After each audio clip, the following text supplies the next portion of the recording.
Assalamualaikum warahmatullahi wabarakatuh. Baik, kami akan mempresentasikan tugas akhir pembelajaran operasi teknik kimia 1 dengan 4 judul bahasan, yaitu sedimentasi, sentrifugasi, alat pemindah padatan, dan kristalisasi. 4 judul bahasan ini akan dipresentasikan oleh kelompok kami, yaitu Saloma Pranata Aji, Reja Fadila, Indah Maulidia, Amisah, dan Aan Hargiawan. Dalam dunia industri, ada berbagai macam proses yang digunakan untuk memisahkan dua fase atau lebih. Salah satu yang sering digunakan adalah proses sedimentasi. Sedimentasi merupakan pemisahan antara padatan dengan cairan yang berasal dari slurry encer. Pemisahan ini menghasilkan cairan jernih yang disebut dengan supernatan dan padatan dengan konsentrasi tinggi yang disebut dengan sludge. Sedimentasi merupakan metode pemisahan yang dipengaruhi dengan gaya gravitasi. Dalam proses sedimentasi yang memiliki bak sebagai penampung yang disebut dengan bak sedimentasi, itu memiliki beberapa bagian. Di antaranya adalah inlet zone. Inlet zone yang merupakan daerah yang berfungsi sebagai tempat masuknya aliran fluida dan untuk mendistribusikan aliran secara merata. Kemudian settling zone. Settling zone berfungsi untuk mengalirkan aliran secara perlahan dan tempat terjadinya pengendapan. Sludge zone, yaitu sebagai tempat terkumpulnya partikel yang terendapkan, serta effluent zone, yaitu sebagai tempat keluarnya air yang telah bersih dari pengendapan. Dalam proses sedimentasi dapat dilakukan dengan 3 cara, yaitu proses batch, semi-batch, dan continue. Proses batch lebih banyak digunakan oleh kalangan industri dikarenakan sedimentasi dengan cara ini menggunakan waktu yang lebih singkat dari cara sedimentasi yang lain. Dalam proses batch, saat terjadinya batas tunggal antara cairan bening dan endapan, maka saat ini disebut dengan critical settling point. Untuk proses semi-batch, yaitu pada sedimentasi semi-batch hanya terdapat cairan keluar atau masuk saja.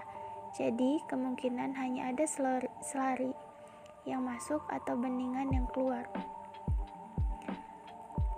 Untuk proses continue, pada proses continue terdapat slurry yang masuk dan cairan bening yang keluar pada saat yang bersamaan.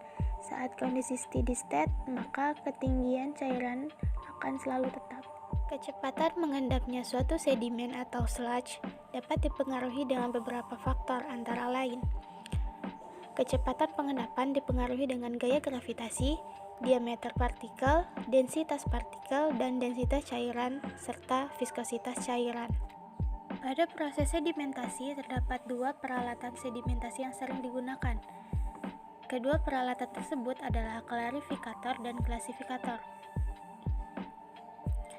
Klarifikator atau clarifier berfungsi untuk memisahkan sejumlah kecil partikel-partikel halus yang menghasilkan liquid yang jernih atau supernatan yang bebas dari partikel-partikel solid atau suspensi.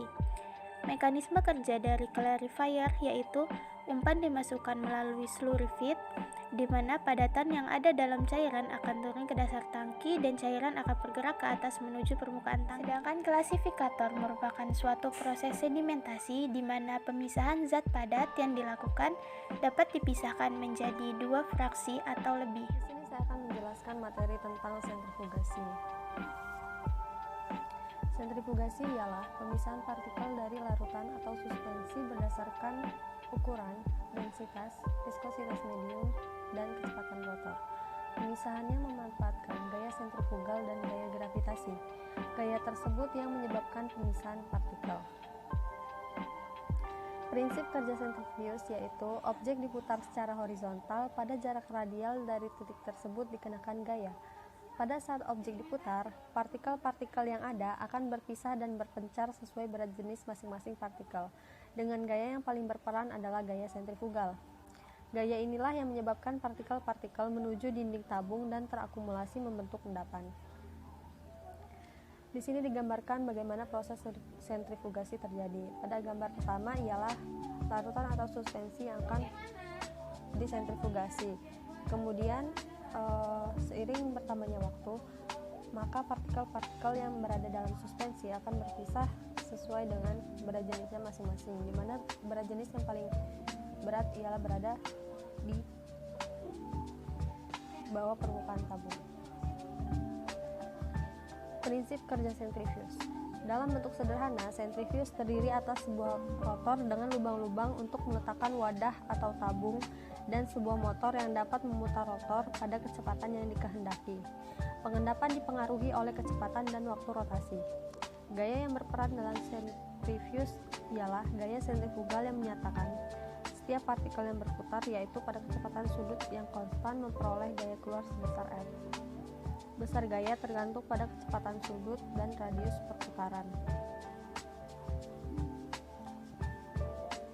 Adapun bagian-bagian dari sentrifuge diantaranya, yang pertama adalah motor. Kecepatan motor yang tinggi akan menghasilkan gaya sentrifugal yang tinggi. Kemudian speed control untuk mengatur kecepatan motor agar sesuai dengan kebutuhan. Tanpa speed control, motor akan berputar dengan kecepatan maksimum. Timer berfungsi untuk mengatur lamanya alat bekerja. Dan terakhir, terdapat brake system. Pengereman motor diperlukan agar putaran motor dapat dengan segera dihentikan. Dan di sini akan dijelaskan bagaimana prinsip kerja sentrifuge terjadi dan bagian-bagian yang terdapat dalam sentrifuge.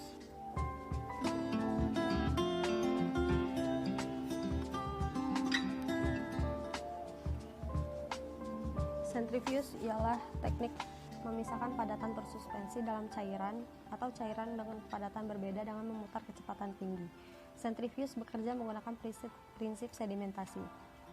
Penggunaan sentrifuge termasuk dalam pemisahan susu, mesin cuci, pemisahan darah pada rumah sakit, pemisahan komponen dalam laboratorium, dan lain-lain. Bagian pada sentrifuge diantaranya yaitu penutup, pengunci, pengontrol, rotor, chamber, wadah sampel, dan juga motor.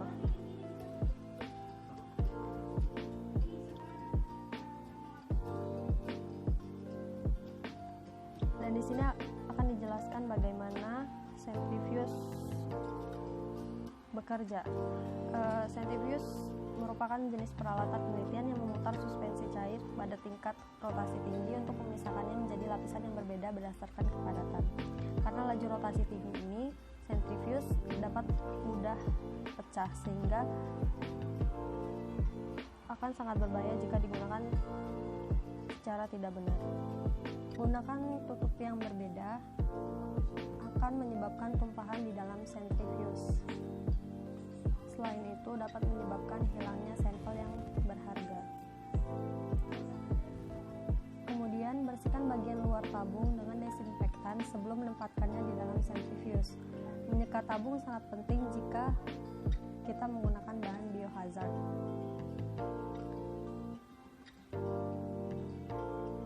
Kemudian, beri label dengan jelas pada tabung untuk identifikasi agar mengetahui bagaimana penempatan tabung di dalam sentrifuge sebelum memulai perputaran. Karena pada akhir perputaran akan sulit untuk membedakannya. Kemudian lakukan penyeimbang atau buat tabung penyeimbang dengan menambahkan air ke tabung kosong terpisah hingga massa sama dengan sampel dan beri label sebagai tabung keseimbangan. Lalu tempatkan sentrifuge pada permukaan yang keras dan rata. Karena kecepatan tinggi di mana sentrifuge berputar, perlu ditempatkan atau tempat yang rata dan datar.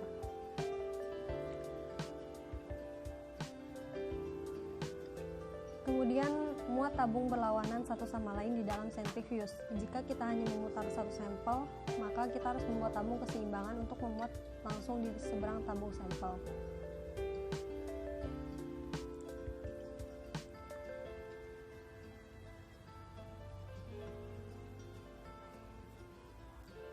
Jika kita memutar lebih dari 2 tabung, hanya langsung berseberangan satu sama lain sehingga memiliki massa yang sama.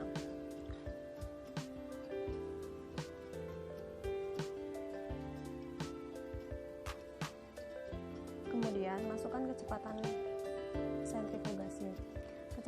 Kecepatan sentrifugasi sering diberikan dalam rotasi per menit atau RPM, atau berapa kali rotor menyelesaikan rotasi penuh dalam 1 menit.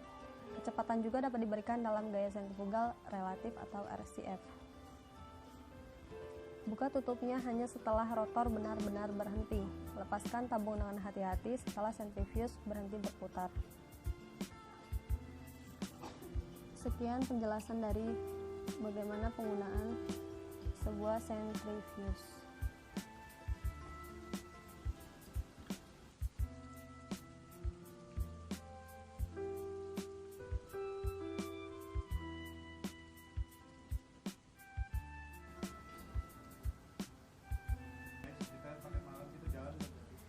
Berikut jenis-jenis dari centrifuge. Yang pertama, general purpose centrifuge.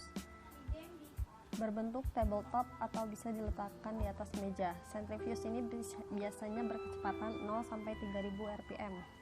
Bisa menampung sampai 5 sampai 100 ml. Dirancang untuk pemisahan sampel urin, serum atau cairan lain dari bahan padat yang tidak larut. Yang kedua, microcentrifuge. Alat ini disebut juga microfuge, yaitu memutar mikrotubes atau tabung kecil khusus pada kecepatan tinggi. Volume mikrotubes berkisar 0,5 sampai 2 mili. Yang ketiga, yaitu specialty centrifuge. Centrifuge ini dipakai untuk keperluan yang lebih spesifik dan terbagi menjadi 2, yaitu centrifuge microhematocrit yang merupakan variasi dari microcentrifuge yang dapat menampung sampel kapiler untuk pengukuran volume hematokrit packed cell. Yang kedua, centrifuge bank darah adalah centrifuge yang dipakai di bank darah dan serologi yang dirancang untuk memisahkan sampel serologis di dalam tabung. Selanjutnya, centrifuge berkecepatan tinggi. Centrifuge ini terbagi menjadi 2. Yang pertama, ultra centrifuge, yaitu centrifuge berkecepatan tinggi yang berputar dengan kecepatan di atas 50.000 rpm. Centrifuge ini dilengkapi dengan sistem pendinginan untuk menjaga agar sampel tetap dingin selama centrifuge. Centrifuge ini lazim dipakai di laboratorium penelitian. Begitu juga dengan refrigerated centrifuge. Perbedaannya yaitu pada kecepatannya. Refrigerated centrifuge berputar dengan kecepatan 0 sampai 20.000 rpm. Lebih rendah dari ultra centrifuge.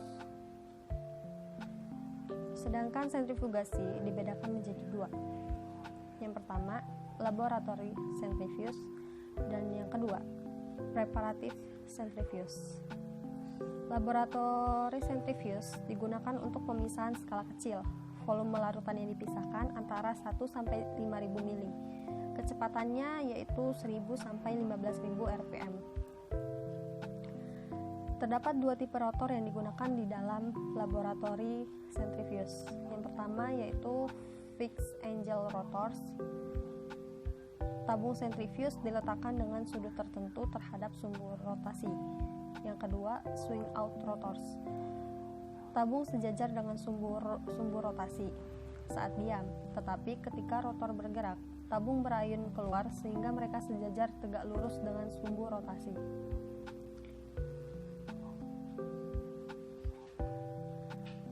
Dan yang kedua, preparative centrifuge digunakan dalam skala besar, 1 liter sampai ratusan liter.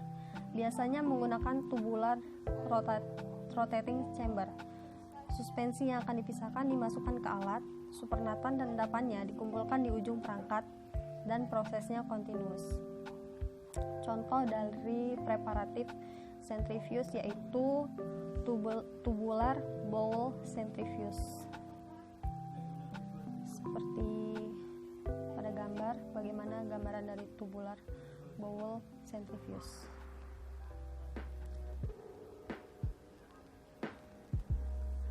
Sekian penjelasan materi dari sentrifugasi. Saya ucapkan terima kasih. Sebelumnya, perkenalkan, nama saya Amisa. Saya akan menjelaskan tentang peralatan perpindahan padatan. Peralatan perpindahan padatan atau sistem transportasi dalam industri. Salah satunya transportasi padatan, yaitu sistem transportasi yang digunakan untuk mengangkut bahan-bahan berupa padatan, baik bahan baku maupun produk. Istilah yang sering digunakan pada transportasi padatan adalah conveying atau pengangkutan. Pengangkutan dari unit produksi satu ke lainnya dapat menggunakan alat pengangkut, yaitu konveyor, elevator, maupun lainnya. Komponen dari alat konveyor. Yang pertama, hopper. Hopper yang digunakan untuk menampung partikel, di mana partikel-partikel kecil akan ditampung oleh hopper. Yang kedua, skidboard adalah semacam sekat yang dipasang di kiri atau di kanan belt yang tempat pemuatan yang terbuat dari logam atau besi yang dapat dipasang tegak atau miring yang digunakan untuk mencegah terjadinya ceceran. Yang ketiga, self-draining carrier roller.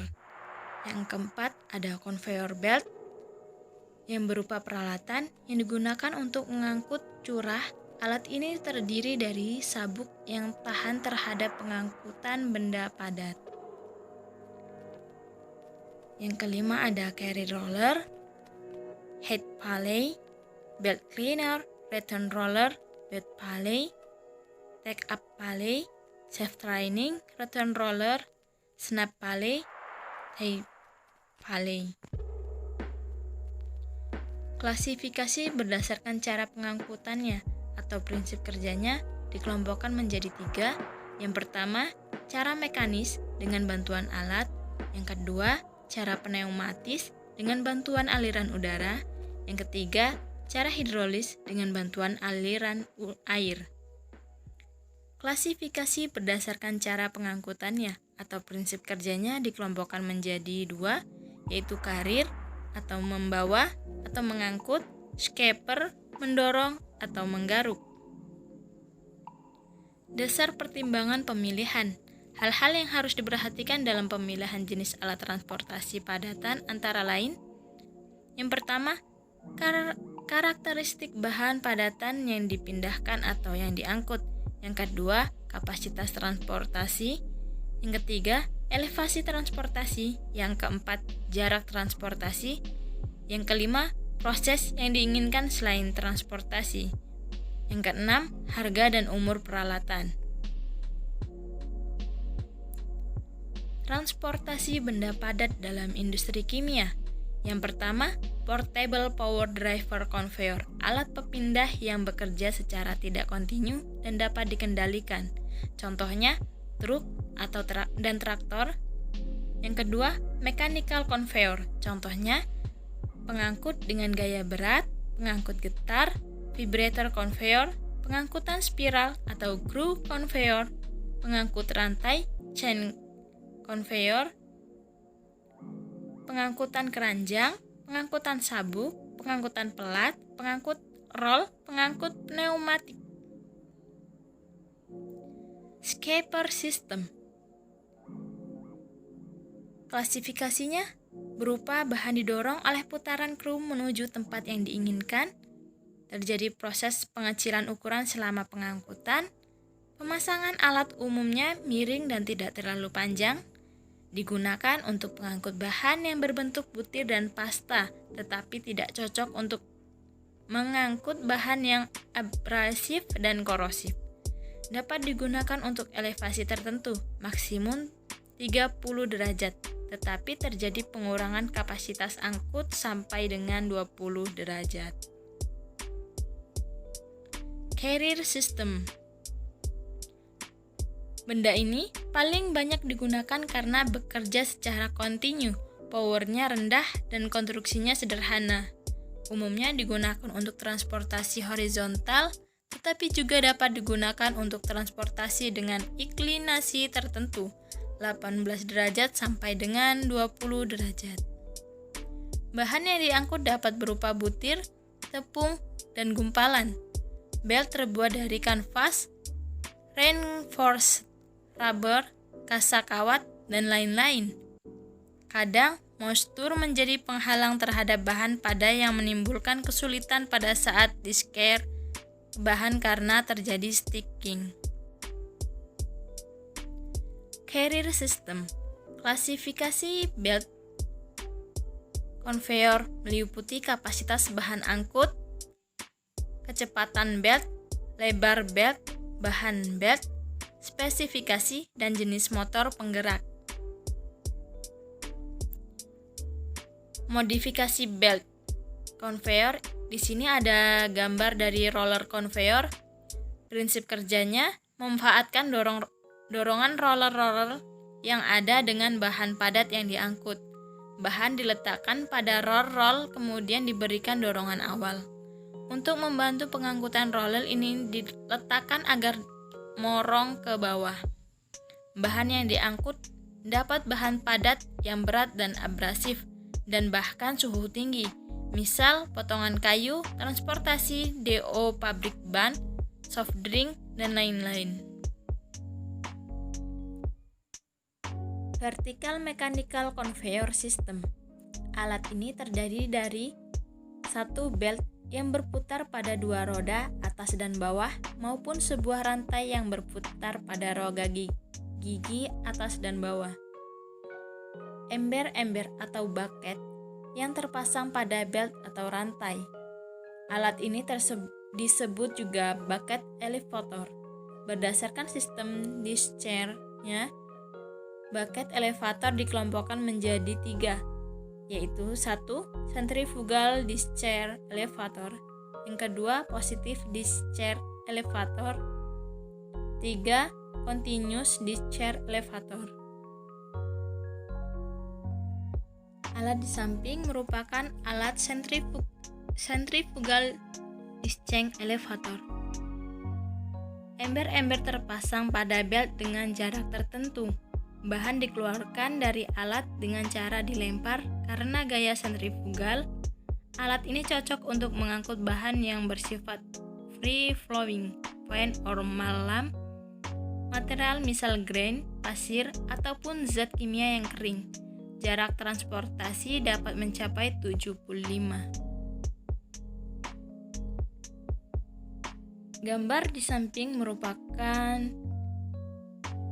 alat positif discharge elevator untuk membantu pengeluaran bahan, maka saat rantai memutar paley pada bagian atas dipasangkan.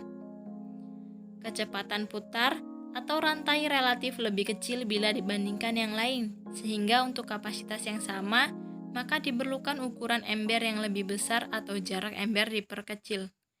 Digunakan untuk mengangkut bahan yang cenderung mudah mengalir atau yang berukuran agak kasar. Gambar di samping merupakan alat continuous discharge elevator.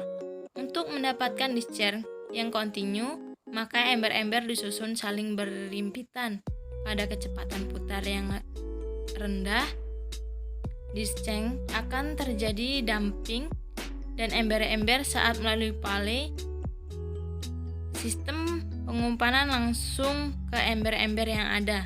Apabila digunakan rantai, maka kecepatan putar maksimum 100. Sedangkan apabila digunakan belt, kecepatan putar maksimum 200 fpm. Baiklah, sekian penjelasan dari saya. Oke, baik. Saya Aan Hardiawan akan menjelaskan mengenai kristalisasi. Yang pertama yaitu pengertian kristalisasi. Kristalisasi adalah salah satu teknik pemisahan campuran di mana dalam suatu sistem dilakukan transformasi zat terlarut dari larutan untuk membentuk padatan berbentuk kristal. Proses pembentukan kristal ini terbentuk dari presipitasi atau pembentukan depan larutan, pelelehan padatan ataupun hasil dari deposit gas. Selanjutnya yaitu prinsip kristalisasi. Prinsip kristalisasi ini adalah membuat kadar solut dalam larutan lebih tinggi dari kadar jenuhnya. Senyawa padat akan mudah terlarut dalam pelarut panas bila dibandingkan pada pelarut yang lebih dingin. Jika suatu larutan senyawa tersebut dijenuhkan dalam keadaan panas dan kemudian didinginkan, senyawa tersebut akan berkurang kelarutannya dan mulai mengendap, membentuk kristal yang murni dan bebas dari pengotor.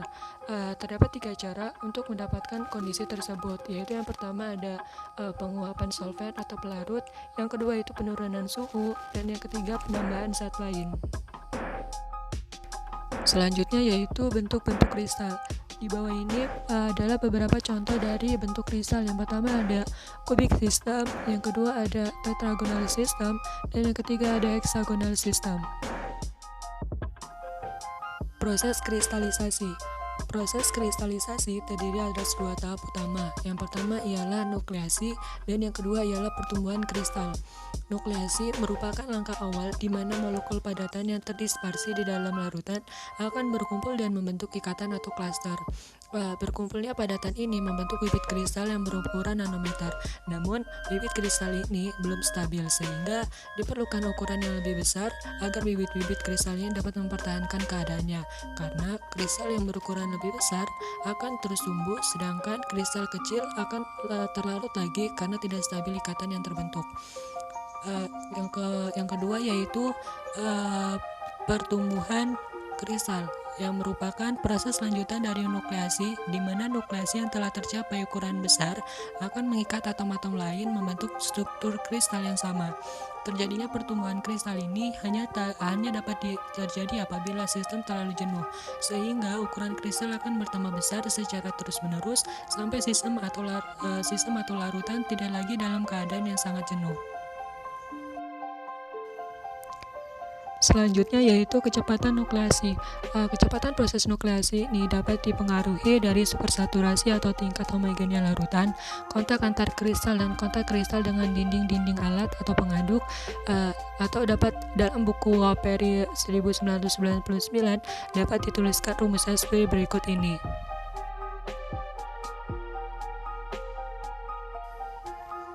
Kecepatan pertumbuhan kristal. Pertumbuhan kristal ini terjadi dengan proses layer by layer atau terbentuknya dari lapisan secara perlahan. Pertumbuhan di permukaan kristal dan difusi dari badan utama cairan ke permukaan kristal. Kecepatan pertumbuhan kristal dapat diperhitungkan dengan menggunakan rumus pada buku McCabe 1929 mengenai hukum delta T sebagai berikut ini.